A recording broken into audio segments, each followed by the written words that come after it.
Well, the U.S. Navy intercepted a massive Iranian arms shipment last week that was headed to rebels in Yemen. This is a third such seizure by U.S. forces in recent weeks, indicating the Iranians are pouring more funds into their military ventures now that they can sell more of their own oil. Thanks to the lifting of sanctions under the nuclear deal, Iranians are now selling more than 2 million barrels of oil a day, and they're buying a lot of weapons with that money. Joining me now, Fox News military analyst General Jack Keane. General, good to see you. So Yemen, for those who don't know, is generally kind of a proxy fight where you have the Iranians on the side of the rebels and the Saudis on the side of the government. I guess we're on the Saudi side, right? You know, absolutely. This is a pattern of behavior the Iranians have followed since the Islamic State of Iran was formed in 1980. They used their proxies to conduct terrorism and also to be fighters to overthrow regimes. They did this successfully in Lebanon. They are supporting the Assad regime in Syria. They are supporting their own interests in Iraq using the proxies of the Iraqi Shia militia.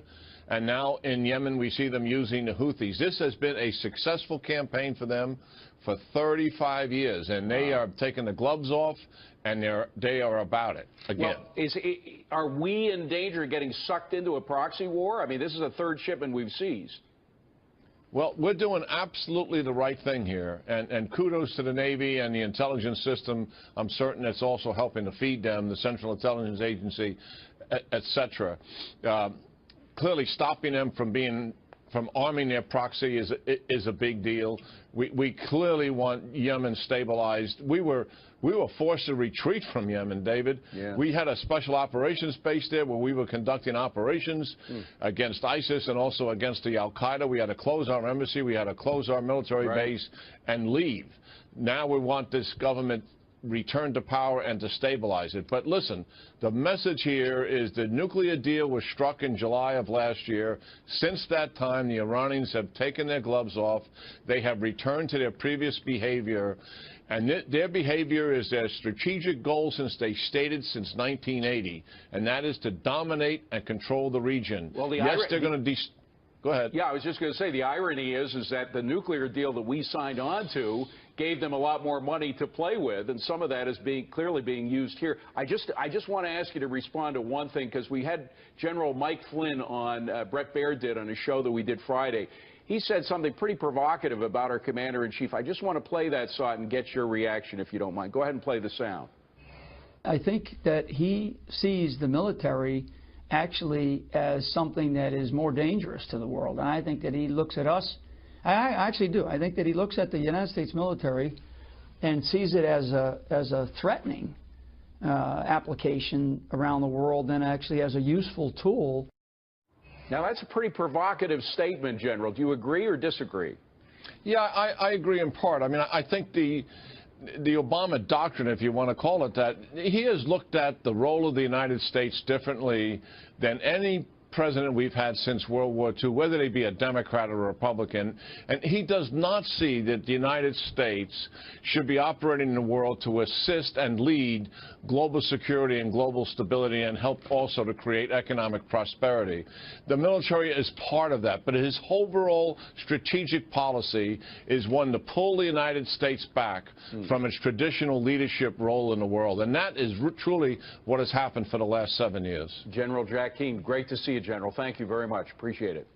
Yeah, good talking to you, David. Just days after President Obama said Iran is fulfilling the letter, but not the spirit, of its nuclear agreement with the West, there are new, serious questions tonight about whether the terms of that deal are quietly changing as we speak.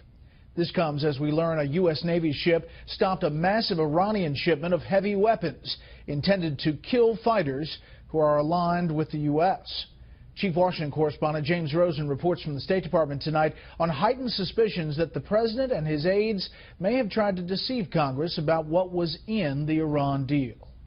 House Intelligence Committee member Mike Pompeo, Republican of Kansas, confirmed to Fox News he is leading a probe, first disclosed by the Washington Free Beacon, into whether the Obama administration misled Congress on the terms of the Iran nuclear deal, also known as the JCPOA. There were specific commitments that were made to members of Congress, and we need to look into whether or not it's the case we were deceived by those commitments.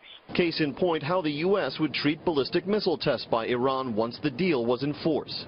After the implementation, if they launch these types of missiles, is it or is it not in violation of the agreement? It is a violation of Security Council resolutions. Yet the State Department hasn't called the regime's recent ballistic missile test violations of UN Security Council Resolution 2231, which bans such tests. Instead, American diplomats say the tests are, quote, inconsistent with 2231. Did this administration mislead the Congress or deceive the Congress about the terms of this deal? Dear, very pointed question. No. Treasury Secretary Jack Lew assured lawmakers last summer, with very limited exceptions, Iran will continue to be denied access to the world's largest market. Now, however, Treasury has all but confirmed it will allow Iran access to U.S. dollars through selected foreign banks, a welcome development to Iran's rulers. They think they've gotten everything they wanted from the West, particularly from the United States. Money, credibility, international recognition, and trade agreements. Was that part of the deal that was briefed to lawmakers at any point? I'd have to look back and see if it was in the original text. I don't have that in front of me. You don't recall it having been in that text? I don't recall it. With concerns mounting about Iran's regional aggression, the Pentagon disclosed that a Navy patrol ship last week intercepted a vessel carrying hundreds of rocket-propelled grenade launchers and thousands of AK-47s believed to have been bound from Iran to Yemen. I don't think our picture of Iran has changed all that much. Congressman Pompeo said his probe into the selling of the Iran deal will start out informal, but will ramp up to include subpoenas and the like if the administration proves uncooperative. Brett? James Rosen at the State Department. James, thank you.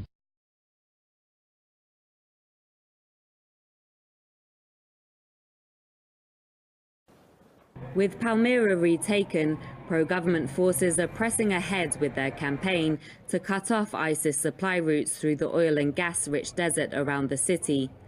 Last week, with Russian air support, they swiftly retook the nearby town of Al-Quryatain, in ISIS hands since last spring. Pakistan's prime minister is vowing to eliminate the terrorist responsible for an Easter Sunday attack targeting Christians that ended up killing almost 3 times as many Muslims. All told, at least 70 were killed in that attack. Correspondent Connor Powell looks at what happened. A day of celebrations for Pakistan's small Christian community quickly turned to tragedy after an attacker detonated a bomb filled with nails near a children's playground on Easter Sunday. The explosion was very loud. As we rushed over here, we saw a pool of blood and people laying here. There was no proper security here. At least 70 people were killed, more than 300 wounded, many women and children.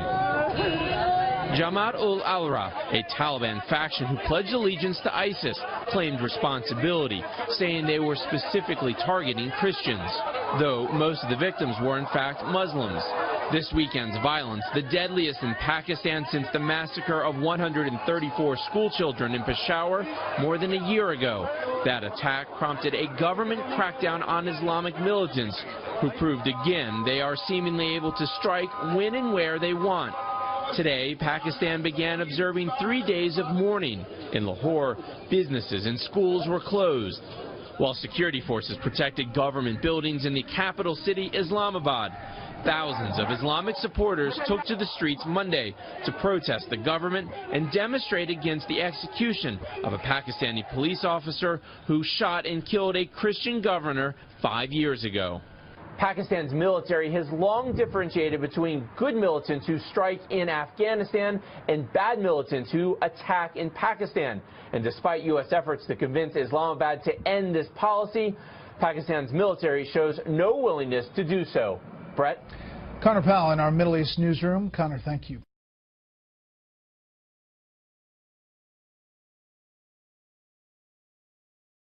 Azerbaijan says 16 of its soldiers and 2 civilians have been killed in fighting over a disputed region in Nagorno-Karabakh, an area controlled by ethnic Armenians. It comes as the country's defense ministry blamed the Armenian military for artillery attacks they say are continuing.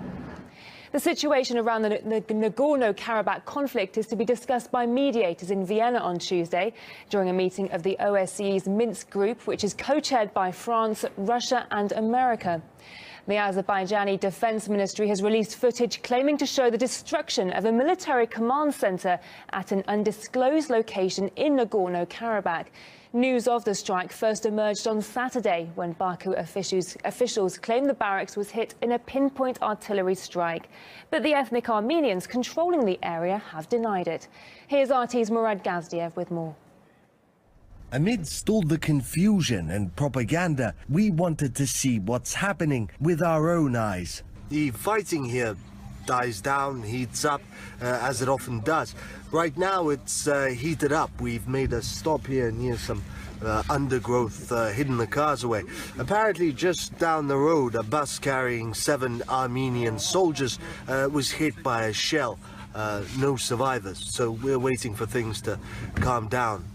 It wasn't a short wait.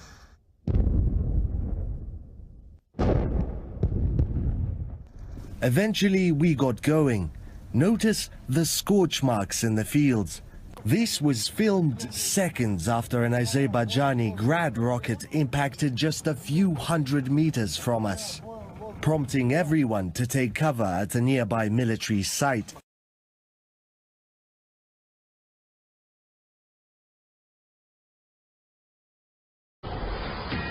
And North Korea's dictator Kim Jong-un pushing the button once again, flouting the latest tougher sanctions by launching yet another provocative ballistic missile into the Sea of Japan. This time, Greg Palcott joins us now live. He's in London. So, Greg, what have you learned about all of this so far? Martha, again, the rogue nation flexing its muscles. A lot of people saying they have to be taken seriously. This time, following a recent short-range missile test and other provocative moves, today there was one, maybe 2 mid-range missile launches. They went about 500 miles into the Sea of Japan, again defying UN resolutions banning such activity. Critically, some experts right now are saying Pyongyang might have been testing a heat-resistant nose cone for a nuclear warhead, like the one allegedly shown in a picture with North Korean leader Kim Jong-un earlier this week. That is necessary for any long-range ballistic missile. The U.S., which is continuing its own war games with South Korean forces, already reacted to this latest word. State Department saying that North Korea needs to, quote, refrain from actions further raising the tensions in the region. Very diplomatic language, Martha, in recent weeks, which have heard North Korean leader Kim Jong-un say that he wants to strike America with nuclear weapons. He's talking about Manhattan with lots of bellicose language. Now, they also have a student, Otto Warmbier, a UVA student who was studying in China, now in a labor camp in North Korea. What's the latest on that, Greg? Yeah, we're getting a little bit more information about that. Let's remind our viewers what happened on Wednesday. He was sentenced to 15 years of hard labor by a North Korean court. The 21-year-old UVA student said to have committed a crime against the state. Actually, he took down a poster from a hotel he was staying at. Recent activity spotted at North Korea's nuclear complex has been described as both suspicious and unusual. 38 North, a US website that monitors the North very closely, says that satellite imagery over the past 5 weeks shows plumes of exhaust steam from a thermal plant used to heat the Yongbyon radiochemical laboratory. 38 North says it's not clear if Pyongyang is trying to harvest weapons-grade plutonium from spent nuclear fuel, but US intelligence chief James Clapper testified in February that North Korea has been operating the plutonium production reactor long enough that it could begin to recover plutonium within a matter of weeks to months. 38 North also says Pyongyang is making progress in construction of a light water nuclear reactor, but says it's unclear if that will become operational this year. This analysis comes just 3 months after North Korea carried out a nuclear test, which it claims was a hydrogen test. And the North Korean leader Kim Jong-un says that he has every intention of continuing to develop and test his nuclear program. Paula Hancock, CNN Seoul.